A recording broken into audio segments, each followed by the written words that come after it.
ایران اس وقت کی بڑی طاقتور بادشاہی تھی جس کے طول و عرض کا حساب نہ تھا۔ اس بادشاہی کی فوج تعداد اور ہتھیاروں کے لحاظ سے بہت طاقتور تھی۔ صرف رومی تھے جنہوں نے ان سے جنگیں لڑیں اور انہیں کچھ کمزور کر دیا تھا۔ اس کے باوجود خلیفہ ابو بکر صدیق رضی اللہ تعالیٰ عنہ ایران کی بادشاہی میں رسول اللہ صلی اللہ علیہ وسلم کا پیغام پہنچانے کا تہیہ کیے ہوئے تھے۔ ایرانی نہ صرف یہ کہ اسلام کو قبول کرنے پر تیار نہ تھے بلکہ وہ اسلام کا مذاق اڑاتے تھے۔ اگر مسلمانوں کا کوئی ایلچی ان کے کسی علاقے کے امیر کے دربار میں چلا جاتا تو وہ اس کی بے عزتی کرتے اور بات کو قید میں ڈال دیا کرتے تھے۔ حکومتوں اور حکمرانوں کے انداز اور خیالات اپنے ہی ہوتے ہیں، ان کے سوچنے کے انداز بھی مسلط اور حالات کے تابع ہوتے ہیں، لیکن عوام کی سوچیں ان کے جذبوں کے زیر اثر ہوتی ہیں، اور ملک و ملت کی خاطر عوام آگ اگلتے پہاڑوں کے خلاف بھی سینہ سپر ہو جاتے ہیں۔ اس دور میں عراق ایران کی بادشاہی کا ایک صوبہ تھا۔ اس کا امیر یا حاکم ہرمس تھا، جو اس دور میں مانا ہوا جنگجو اور نڈر جنگی قائد تھا۔ ظالم اور بدنیت اتنا کہ اس کے علاقے کے لوگ کسی کے خلاف بات کرتے تو کہتے تھے وہ تو ہرمس سے بڑھ کر کمینہ اور بد فطرت ہے۔ اس کے ظلم و ستم کا زیادہ تر شکار مسلمان تھے جو دجلہ اور فرات کے سنگم کے علاقے میں رہتے تھے۔ ان کے خلاف ہرمس کو یہی ایک دشمنی تھی کہ وہ اسلام کے پیروکار ہیں۔ کسی ایرانی کے ہاتھوں کسی مسلمان کا قتل ہو جانا اور کسی مسلمان عورت کا اغوا کوئی جرم نہیں تھا۔ ہندوؤں کی طرح ایرانی مسلمانوں کو تکلیف پہنچا کر کسی بہانے ان کے گھروں کو لوٹ کر اور جلا کر خوشی محسوس کرتے تھے۔ مسلمان خوف و ہراس میں زندگی گزار رہے تھے۔ مسلمان جس علاقے میں آباد تھے اس کی زمین سونا اگلتی تھی۔ اناج اور پھلوں کی پیداوار کے لیے وہ علاقہ بڑا ہی زرخیز تھا۔ یہ علاقہ جو کم و بیش 300 میل لمبا تھا۔ زرخیزی اور شادابی کے علاوہ قدرتی مناظر کی وجہ سے حسین خطہ تھا۔ حاکم عیش و عشرت کے لیے اس علاقے میں آتے اور کچھ دن گزار کر جاتے تھے۔ اس زرخیز اور شاداب علاقے میں مسلمانوں کو آباد کرنے کا یہ مقصد نہیں تھا کہ وہ کھیتی باڑی کریں اور خوشحال رہیں، بلکہ انہیں یہاں مزارعوں کی حیثیت سے رکھا گیا تھا۔ وہ زمین کا سینہ چیر کر شبانہ روز محنت اور مشقت سے اناج اور پھل اگاتے، مگر اس میں سے انہیں اتنا ہی حصہ ملتا جو انہیں محض زندہ رکھنے کے لیے کافی ہوتا تھا۔ زمین کی اگلی ہوئی تمام دولت حاکموں کے گھروں میں اور ایرانی فوج کے پاس چلی جاتی تھی۔ مسلمان مزارعوں کے لیے غربت اور ایرانیوں کی نفرت رہ جاتی تھی۔ مسلمان اپنی جوان بیٹیوں کو گھروں میں چھپا کر رکھتے تھے۔ کسی ایرانی فوجی کو کوئی مسلمان لڑکی اچھی لگتی تو وہ کسی نہ کسی بہانے یا اس کے گھر والوں پر کوئی الزام عائد کر کے اسے اپنے ساتھ لے جاتا تھا۔ ایرانی فوجی کسی بہانے کے بغیر بھی مسلمان لڑکیوں کو اپنے ساتھ زبردستی لے جا سکتے تھے، لیکن غلامی اور مظلومیت کے باوجود مسلمانوں میں غیرت کا جذبہ موجود تھا۔ پہل زبردستی اغوا کی وارداتیں ہوئی تو مسلمانوں نے 2-3 فوجیوں کو قتل کر دیا تھا۔ مسلمانوں کو اس کی سزا تو بڑی ظالمانہ ملی تھی اور انہیں اپنی لڑکیوں کو بچانے کی قیمت بھی بہت دینی پڑی تھی، لیکن زبردستی اغوا کا سلسلہ رک گیا تھا۔ آتش پرست ایرانی اپنے فوجیوں کو سانڈوں کی طرح پالتے تھے۔ ہر سپاہی اس قسم کی ذرہ پہنتا تھا کہ سر پر آہنی زنجیروں کی خود اور بازوؤں پر دھات کے خول اس طرح چڑھے ہوئے تھے کہ بازوؤں کی حرکت میں رکاوٹ نہیں ہوتی تھی۔ ان کی ٹانگوں کو بھی بڑے سخت چمڑے یا کسی دھات سے محفوظ کیا ہوتا تھا۔ اسلحہ اتنا کہ ہر سپاہی کے پاس ایک تلوار، ایک برچھی اور ایک گرز ہوتا تھا۔ گرز پر ایرانی سپاہی خاص طور پر فخر کیا کرتے تھے۔ ان ہتھیاروں کے علاوہ ہر سپاہی کے پاس ایک کمان اور ترکش میں 30 تیر ہوتے تھے۔ انہیں عیش و عشرت، کھانے پینے اور لوٹ مار کی کھلی اجازت تھی۔ وہ جرأت اور عسکری مہارت میں قابل تعریف تھے۔ ان کی کمزوری صرف یہ تھی کہ وہ صرف آمنے سامنے کی لڑائی لڑ سکتے تھے اور لڑتے بھی بے جگری سے تھے، لیکن اتنا اسلحہ اٹھا کر وہ پھرتی سے نقل و حرکت نہیں کر سکتے تھے۔ کسی دستے یا سپاہی کو فوراً ایک جگہ سے دوسری جگہ جانا پڑتا تو وہ مطلوبہ وقت میں نہیں پہنچ سکتے تھے۔ اتنے زیادہ ہتھیاروں کا بوجھ انہیں جلدی تھکا دیتا تھا۔ البتہ ان کی تعداد اتنی زیادہ تھی کہ ان کی سست رفتاری کی کمزوری کو چھپا لیتی تھی۔ دجلہ اور فرات کے سنگم کے علاقے کے جنوب میں ابلا ایک مقام تھا جو عراق اور عرب کی سرحد پر تھا۔ اس زمانے میں ابلا ایک شہر تھا۔ اس کے ارد گرد کا علاقہ شاداب اور سرسبز تھا۔ وہاں بڑے خوبصورت جنگل اور ہری بھری پہاڑیاں تھیں۔ یہ تاریخی اہمیت کا علاقہ تھا۔ آج بھی وہاں کھنڈرات بکھرے ہوئے ہیں جو بزبان خاموشی تاریخی کہانیاں سناتے ہیں۔ ہر کہانی عبرتناک ہے۔ اس خطے میں ان قوموں کی تباہی اور بربادی کے آثار بھی موجود ہیں جنہوں نے عیش و عشرت کو زندگی کا مقصد بنا لیا تھا اور رعایا کو وہ انسانیت کا درجہ نہیں دیتے تھے۔ خدا نے انہیں راہ مستقیم دکھانے کے لیے پیغمبر بھیجے اور ان لوگوں نے پیغمبروں کا مذاق اڑایا اور کہا کہ تم تو ہم میں سے ہو اور دنیا میں تمہاری حیثیت اور تمہارا رتبہ بھی کوئی نہیں۔ پھر تم خدا کے بھیجے ہوئے پیغمبر کس طرح ہو سکتے ہو؟ آخر خدا نے انہیں ایسا تباہ و برباد کیا کہ ان کے محلات اور ان کی بستیوں کو کھنڈر بنا دیا۔ خدا نے ان کا تفصیلی ذکر قرآن میں کیا اور فرمایا، کیا تم نے زمین پر گھوم پھر کر نہیں دیکھا کہ جو اپنی بادشاہی پر اترتے اور خدا کی سرکشی کرتے تھے اور جو اونچے پہاڑوں پر اپنی یادگاریں بناتے تھے کہ ان کے نام ہمیشہ زندہ رہیں، وہ اب کہاں ہیں؟ اب زمین کے نیچے سے ان کے محلات اور ان کی یادگاروں کے کھنڈرات نکل رہے ہیں۔ ان کے بعد بھی شکوہ شہنشاہ آئے اور ایک کے بعد ایک اپنے کھنڈرات چھوڑتا گیا۔ بابل کے کھنڈر بھی آج تک موجود ہیں۔ اس خطے میں اشوری آئے، ساسانی آئے، اور اب جب مدینہ میں حضرت ابو بکر صدیق رضی اللہ تعالیٰ عنہ امیر المومنین تھے، دجلہ اور فرات کے اس حسین اور عبرت انگیز خطے میں ایرانیوں کا طوطا بول رہا تھا، اور یہ آتش پرست قوم پہلی قوموں کی طرح یہی سمجھتی رہی کہ اسے تو زوال آ ہی نہیں سکتا۔ وہ محکوموں کے خدا بنے ہوئے تھے۔ بنت سعود، ایک نوجوان مسلمان لڑکی اپنی سہیلی سے پوچھ رہی تھی، خدام نہیں آیا؟ زہرا بنت سعود کی آنکھوں میں آنسو آ گئے اور اس نے آہ بھر کر منہ پھیر لیا۔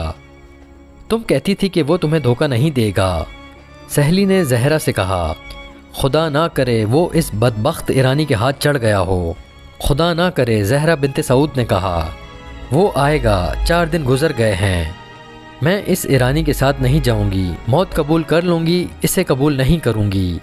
خدام مجھے دھوکہ نہیں دے گا۔ زہرا، سہیلی نے اسے کہا، کیا یہ بہتر نہیں ہوگا کہ تم اس ایرانی کمانڈر کو قبول کر لو؟ تمہارے خاندان کے لیے بھی یہی بہتر ہوگا۔ یہی ہوگا کہ تمہیں اپنا عقیدہ بدلنا پڑے گا، لیکن ساری عمر عیش تو کرو گی۔ میں نے جس خدا کو دیکھ لیا ہے اس کی عبادت کروں گی، زہرا نے کہا۔ آگ خدا نے پیدا کی ہے، آگ خدا نہیں ہو سکتی۔ میں خدا کی موجودگی میں کسی اور کی پرستش کیوں کروں؟ سوچ لو زہرا، سہیلی نے کہا، تم اسے قبول نہیں کرو گی تو وہ زبردستی تمہیں اپنے ساتھ لے جا سکتا ہے۔ اسے کون روک سکتا ہے؟ وہ شاہی فوج کا کمانڈر ہے۔ وہ تمہارے خاندان کے بچے بچے کو قید خانے میں بند کرا سکتا ہے۔ ہوں تو میں بھی مسلمان کی بیٹی، میں اللہ کی عبادت کرتی اور اللہ کی ہی قسم کھاتی ہوں، لیکن اللہ نے ہماری کیا مدد کی ہے؟ کیا تمہیں یقین ہے کہ اللہ تمہاری مدد کرے گا؟ اگر اللہ نے میری مدد نہ کی تو میں اپنی جان لے لوں گی، زہرا نے کہا، اور اللہ سے کہوں گی کہ یہ لے، اگر میرے وجود میں جان تو نے ڈالی تھی تو واپس لے لے۔ اور اس کے آنسو بہنے لگے۔ زہرا اپنے جیسے ایک خوبصورت جوان خدام بن اسد کو چاہتی تھی اور خدام اس پر جان نثار کرتا تھا۔ ان کی شادی ہو سکتی تھی، لیکن شمر ایرانی فوج کا ایک کماندار تھا جس کی نظر زہرا بنت سعود پر پڑ گئی تھی۔ اس نے اس لڑکی کے باپ سے کہا تھا کہ وہ اس کی بیٹی کو بڑی آسانی سے گھر سے لے جا سکتا ہے، لیکن ایسا نہیں کرے گا۔ میں تمہاری بیٹی کو مال غنیمت سمجھ کر نہیں لے جاؤں گا، شمر نے کہا تھا۔ اسے 2 گھوڑوں والی اس بگھی پر لے جاؤں گا جس پر دلہے اپنی دلہنوں کو لے جایا کرتے ہیں۔ تم لوگوں کو فخر سے بتایا کرو گے کہ تمہاری بیٹی ایک ایرانی کماندار کی بیوی ہے۔ لیکن ایرانی کماندار، زہرا کے باپ نے کہا تھا، تمہارا احترام ہم پر لازم ہے۔ اگر لڑکی تمہاری دلہن بننا چاہے گی تو ہم اسے نہیں روکیں گے۔ تم غلیظ عربی، ایرانی کماندار نے اس نفرت سے جس سے وہ ہر مسلمان سے بات کیا کرتا تھا کہا، تو بیٹیوں کو زندہ دفن کر دینے والی قوم میں سے ہے اور کہتا ہے کہ اپنی شادی کا فیصلہ تیری بیٹی خود کرے گی۔ زرتشت کی قسم، اگر تیری بیٹی نے اپنا ہاتھ میرے ہاتھ میں نہ دیا تو تجھے اور تیری بیٹی کو ان کوٹریوں میں بند کر دوں گا جن میں کوڑی بند ہیں۔ بہت تھوڑی مہلت دوں گا بوڑھے۔ اس کے ساتھ اس کے 3 گھوڑ سوار سپاہی تھے۔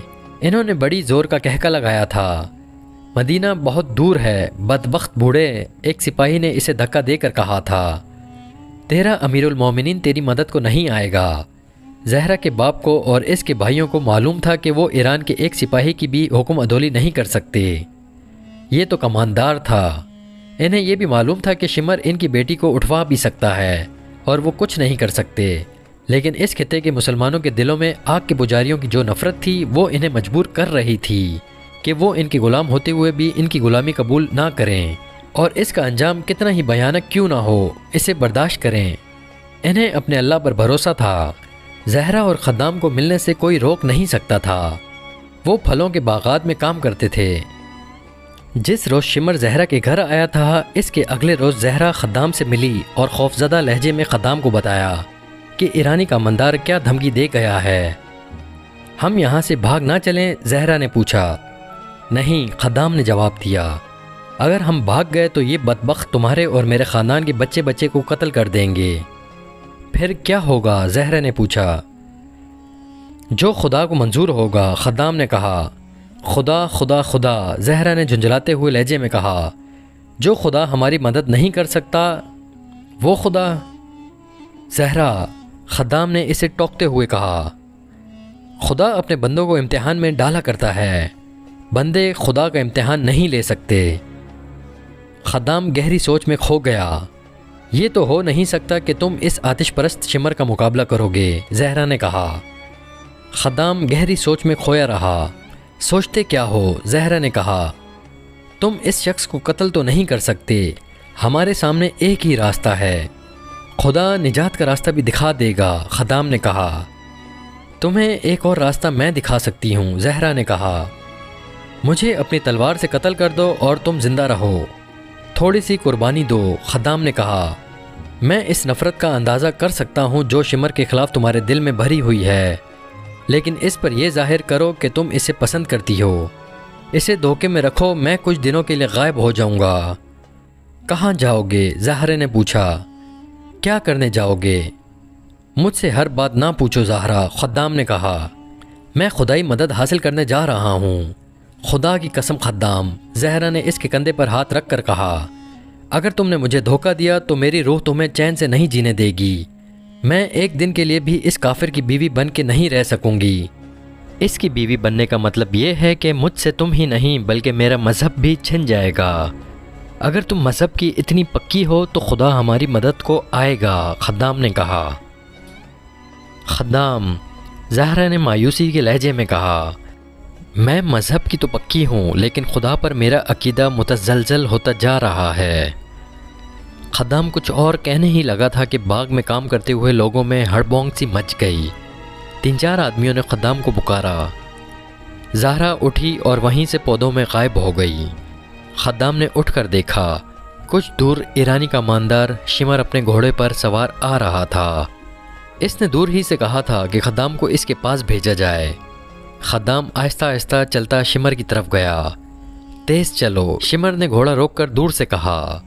خدام نے اپنی چال نہ بدلی۔ شمر نے ایک بار پھر گرج کر اسے تیز چلنے کو کہا۔ خدام اپنی ہی رفتار سے چلتا رہا۔ شمر گھوڑے سے کود کر اترا اور کمر پر ہاتھ رکھ کر کھڑا ہو گیا۔ باغ میں کام کرنے والے مسلمان دم بخود دیکھتے رہے۔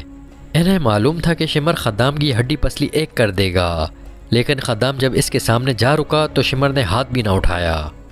دیکھ کمینے انسان، شمر نے خدام سے حقارت آمیز لہجے میں کہا، میں تمہارے باپ اور تمہاری جوانی پر رحم کرتا ہوں، آج کے بعد میں تمہیں اس لڑکی کے ساتھ نہ دیکھوں۔